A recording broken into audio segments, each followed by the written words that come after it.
ફિફાત ગામને પાદર ઘાટી જાળી છે અને જાળીની અંદર 3-4 જૂની આંબલીઓની ઘેરી ખટામાં ધનંતરસા પીરની દરગાહ આવેલી છે.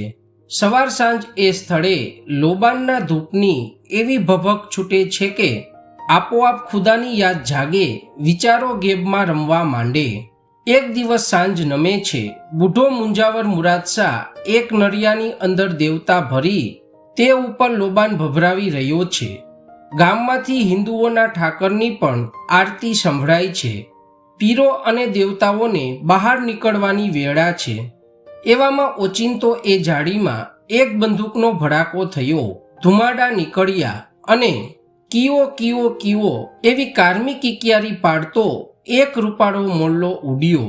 ઉડતો ઉડતો ઉડવાની તે તાકાત નહોતી, તેથી અડધો પડધો હવાની ઉપર જ તરતો તરતો મોલ્લો નીચે ઉતર્યો અને દરગાહ પર ધૂપ દેતા બુઢા મુંજાવર મુરાદશાહના પોળા ખોળામાં પોતાના આખા કલેવરનો ઢગલો કરીને મોલ્લો ઢળી પડ્યો. ધોળી દાઢીને માથે સેથો પાડી ઓળેલા ધોળા લાંબા વાળવાળો, સફેદ ઘાટા ભવા અને સફેદ પાપણોથી શોભતો, ગળે પીળા પારાની તસબી અને અંગે લીલી કફની વાળો સાઈ મૌલા ચમકી ઉઠે છે.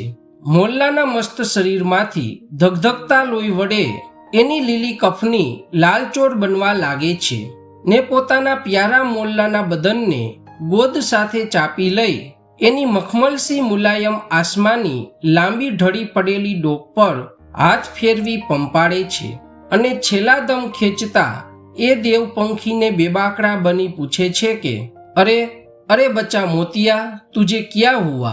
ओ मेरा प्यारा, कौन शैतान का बच्चा ने तुझे जख्मी किया? મોતિયા મોતિયા મોતિયા. ત્યાં તો જાળીમાં ખડખડાટ થયો. મેલી દે એ સાઈ એવી ત્રાડ પડી ને હાથમાં સળગતી જામગરી વાળી લાંબી બંદૂક હિંડોળતો એક મદોન્મત સંધિ પોતાની ખૂની આંખો ખેંચીને શ્વાસભર્યો ધસી આવ્યો. આવીને એને ફરીવાર હાકલ દીધી કે મેલી દે મોલ્લાને. અરે કમબખ્ત, तूने ये मोल्ला पर गोली चलाया? धनंतरसा पीर का सवारी करने का ये दुलदुल पर गोली चलाया? तूने इस जगह में शिकार किया हेवान? હવે મેલ મેલ હેવાનના દીકરા, ઝટ મોલ્લો મેલી દે, નકર માર ખાઈશ. અરે જાલિમ, એ પીર કા મોલ્લા. હવે પીરને મોલ્લો કેવો ઉલ્લુ, જાડીનો વગડાવ મોલ્લો હતો ને આજ રોજા ખોલવા છે તે શાક કરવા સારું શિકાર કર્યો, એમાં ક્યાં તારા દીકરાને માર્યો છે? મેલી દે. એટલું બોલીને સંધીએ જોરાવરીથી મોલ્લાને મુંજાવરના ખોળાની બહાર ખેંચ્યો. મોલ્લાની છેલ્લી તકતકતી આંખો મુંજાવરના મોં સામે જોઈ રહી. પોચે પોચે હાથે એ જખમી પક્ષીને ઝાલી રાખવા ફકીરે ઘણી મહેનત કરી, પણ શિકારીએ મોલ્લાને ગરદન પકડીને ખેંચી લીધો. પ્રાણ વિનાનું દેહપિંજર લઈને શિકારી ચાલી નીકળ્યો. ધનંતરસા, પીર ધનંતરસા, ઓલિયા ધનંતરસા એમ 3 ભયંકર અવાજ દેતો દેતો બુજુર્ગ મુંજાવર પીરની દરગાહ સામે ઘૂંટણીએ પડીને બેસી ગયો. ઝાડવાની ચારણી જેવી ઘટામાંથી આથમતા સૂરજની પચરંગી તડકી એ દરગાહ અને ફકીરને માથે ઢોળાવા લાગી. લોબાનનો ધૂપ ગોટે ગોટ ધુમાડા ચડાવીને પીરના થાનકની ચોપાસ ઝાડવાને પાંદડે પાંદડે છવાઈ ગયો. દરગાહનો ઓટો મુંજાવરના અવાજથી થરથરી ઉઠ્યો. પીર જાણે પોતાની સફેદ સોડીઓ નીચે સરવડવા લાગ્યા હોય તેમ પવનમાં કફન ફરકી ઉઠ્યું અને આંસુડે નીતરતી આંખો મીચીને મુજાવરે ત્રાડ દીધી કે ઓ પીર, આજ રમજાન મહિનાની ખુદાઈ સાંજને ટાણે તારા દુલદુલ મોતિયાનું શાક કરીને ખાનાર નાપાક ઇન્સાન ઉપર મારી કડકડતી આતરડીની કદુઆ પુકારું છું. ઓ બાપ, કે મોલ્લો એના પેટમાં જ હોય ત્યાં જ જો ખુમાણોના ભાલા એ માંસ ખાનારના પેટમાં પરોવાઈ ન જાય તો હું ફકીર નહીં, તું પીર નહીં ને આસમાનમાં અલ્લાહ નહીં. એવો સાપ ઉચ્ચારીને મુંજાવરે ઓટાના પથ્થર ઉપર પોતાના બંને પંજા પછાડ્યા. પછાડવાની સાથે જ એના 10 આંગળાના જીવતા નખ નીકળી પડ્યા. 10 આંગળીના ટેડવામાંથી લાલચોળ લોહીની ધારાઓ વહીને પીરની દરગાહ પર દડ દડ દડ દડ પડવા લાગી. 50 સંધી સિપાહીઓ ઝાડવાના ઝુંડમાં થંભી જઈને આ કદુઆ સાંભળી રહ્યા ને એ કમકમાટી ભરેલો દેખાવ સંધ્યાના અંધારા અજવાળામાં નિહાળી રહ્યા. સંધ્યા જાણે ગમગીન બની ગઈ. અંધારા ઘેરાવા લાગ્યા તો પણ મુરાદશા દરગાહની સામે સુનસાન બનીને ઘૂંટણભર બેઠો જ રહ્યો. થોડી વારે અંધારામાં જાણે ગેબની મસાલો પ્રગટ થઈ. ઘોડા ઉપર ચડીને જાણે કોઈ દૈવી સવારી ઝાડની ઘટામાં ચાલી ગઈ. માણસો વાતો કરતા કે કોઈ વાર રાતે અંધારામાં આવા દીવા અહીં જોવામાં આવે છે ને ધનંતરસા પીરની જ એ સવારી નીકળે છે. હવે એવા ફકીરડા તો બચારા કંઈક રખડે છે. એવાને તો રોવા કૂટવાની ટેવ પડી. એવાની કદુવાયું તે ક્યાંય લાગતી હશે. દાંત કાઢતા કાઢતા સંધીઓ માહે માહે વાતો કરવા માંડ્યા. હા એલા, તમારે ઝટ મોલ્લાને વનારી નાખો. ઝટ શાક રાંધીને રોજા છોડીએ. પેટમાં લાગી ગઈ છે ને હજી તો પંથ બહુ લાંબો પડ્યો છે. એવી વાતો કરતા કરતા આખા દિવસના ભૂખ્યા તરસ્યા બંદૂકદાર સંધીઓએ પાપની રસોઈ પકાવી. સૌએ પેટ ભરીને રોજા ખોલ્યા. ફક્ત એક જ સંધીએ મોલ્લાનું માંસ ન ચાખ્યું. એ 50 ઘોડાનો પડાવ કોનો હતો? કોણ હતા આ સંધી સિપાહીઓ? એ હતા ભાવનગર રાજના પગારદાર સંધીઓ. એનો આગેવાન હતો ઇસ્માઇલ સંધી. ખુમાણ શાખાના કાઠીઓ પાસેથી કુંડલા પરગણાના 84 ગામ આંચકી લઈને ભાવનગરના ઠાકોરે ઇસ્માઇલ જમાદારને એના 500 બરકંદાજ ઘોડે સવારો સાથે કુંડલાની નાવલી નદીને કાંઠે થાણું બેસાડીને રાખ્યો હતો. ખુમાણો ભાવનગરના જોર સામે બહાર વટે જૂઝતા હતા. કરડો કદાવર અને નિમક હલાલીના પાકા રંગે રંગાઈ ગયેલો ઇસ્માઇલ જમાદાર તે દિવસે કુંડલાથી નીકળી 50 ઘોડે ભાવનગર ગામે પોતાનો ચડત પગાર વસૂલ લેવા જાય છે. રમજાન મહિનો ચાલે છે. સૌ સંધીઓ રોજા રહ્યા છે. તે દિવસની રાત ફિફાત ગામમાં ગાળવા તમામ ઉતરી પડે છે. તે વખતે ધનંતરસા પીરની જાળીમાં આ બનાવ બને છે અને ઇસ્માઇલ પોતે પણ પોતાના તકદીરનો ભૂલાવ્યો એ પીરની જાળીના મોલ્લાની માટી ખાવા બેસી જાય છે. સાઈના સાપની એને પરવા જ નથી.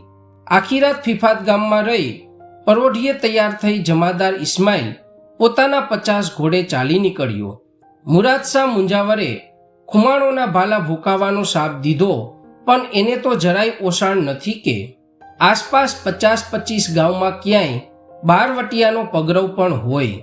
ખુમાણોને માથે ઠીકાઠીકનો જાબદો કર્યાની ખુમારીમાં મૂછે વળ દેતો સરદાર ઘોડો હાંકીએ જાય છે.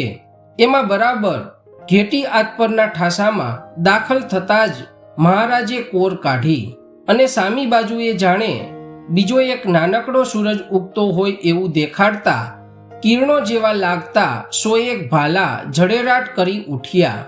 એ જડેરાટ અને એ સજાવટ ઉપરથી પારખી જઈને સંધીઓએ અવાજ દીધો કે ઇસ્માઇલ જમાદાર, કાઠીઓ આવે છે. અરે હોય નહીં શું, લ્યો ત્યારે એ આ કટક વર્તાણું. ફકર નહીં, આપણે ખભે 51 બંદૂકું પડ્યું છે ને ઈ બચારા આડથિયારા છે. હમણાં વીંધી લઈએ. જામગરી ચેટાવો ઝટ. પલકમાં તે ચકમક અને લોઢાના ઘસારામાંથી 51 હાથમાં આગના તણખા ઝીણા રાતા વગડાઉ ફૂલની માફક રમવા લાગ્યા અને જામગરીઓ જબૂકી ઉઠી. હા, ફૂકી દ્યો એવો હુકમ થવાની સાથે 51 લાંબી બંદૂકો એ અલમસ્ત ભુજાઓમાં ઉપડીને પોળી ઢાલ જેવી છાતીઓ ઉપર ટેકો લઈ ગઈ. તેની આંખો પોતપોતાના વડિયાની સામે નિશાન લઈ રહી. સામેથી કાઠીઓના ઘોડા વેરણ છેરણ થઈ ગયા.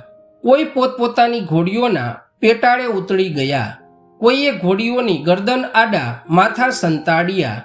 કોઈએ ઢાલો ઢાંકીને તલવારો ખેંચી લીધી. પણ સંધીઓ બંદૂકોના કાનમાં દારૂ મેલીને જ્યાં સળગતી જામગરી દાબે છે ત્યાં તો સુરુરુ થઈને કાનનો દારૂ સળગી ગયો. 51માંથી એક પણ બંદૂકનો ભડાકો ન થયો. શું કારણ બન્યું હતું? પાછલી રાતે મેઘરવો પડેલો હોવાથી દારૂ હવાઈ ગયેલો એટલે બંદૂકો કાન પી ગઈ. કોઈને એ વાતની શરત નહોતી રહી, કેમ કે મોલ્લાનો ભક્ષ કરનારનો કાળ આવવો નક્કી થઈ ચૂકેલો હતો. 51 બંદૂકો હાથમાં ઠઠી રહી અને સામેથી ચકોર કાઠીઓએ ઘોડીઓ ચાપી. ચકર ચકર સૌના હાથમાં ભાલા ફરવા લાગ્યા. અગ્નિ જરતા કોઈ કુંડાળા સળગતા હોય એવો દેખાવ થઈ રહ્યો ને મોખરે સંધિઓએ દાણો દાણો થઈ વેરાઈ જઈ ભાગવા માંડ્યું.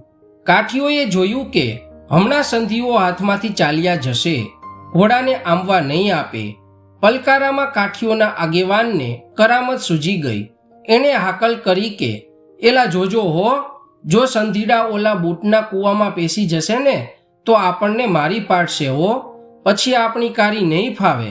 ભાગતા સંધિઓ સાંભળે તેવી રીતે આ યુક્તિભર્યું વેણ બોલાયું.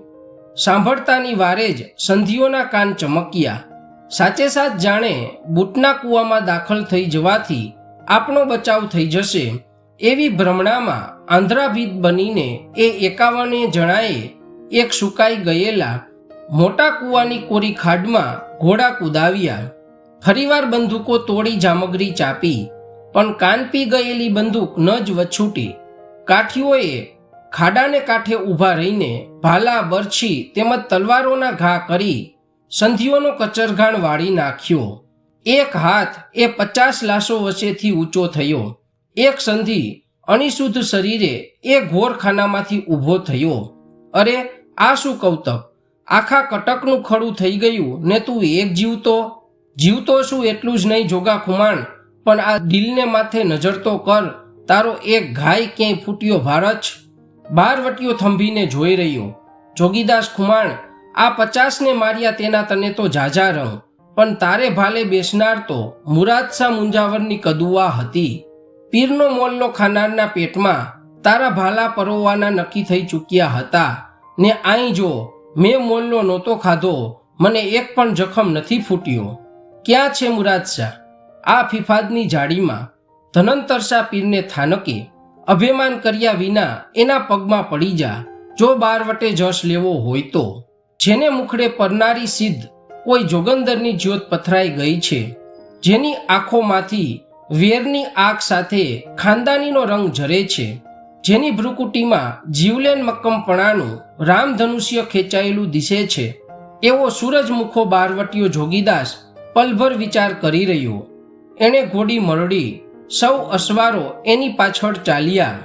ફિફાદની જાડીમાં પીરને ઓટે 10 આંગળામાંથી નખ કાઢી નાખીને ગમગીન બેઠેલા બુઢા મુંજાવર મુરાદશાના પગમાં જોગીદાસે પોતાના હાથ નાખી દીધા. એના પાળેલા કબૂતરો, ખિસકોલીઓ ને કાબરો એના શરીર પર રમતા હતા. એક ડાઘો કૂતરો એના પગ ચાટતો હતો.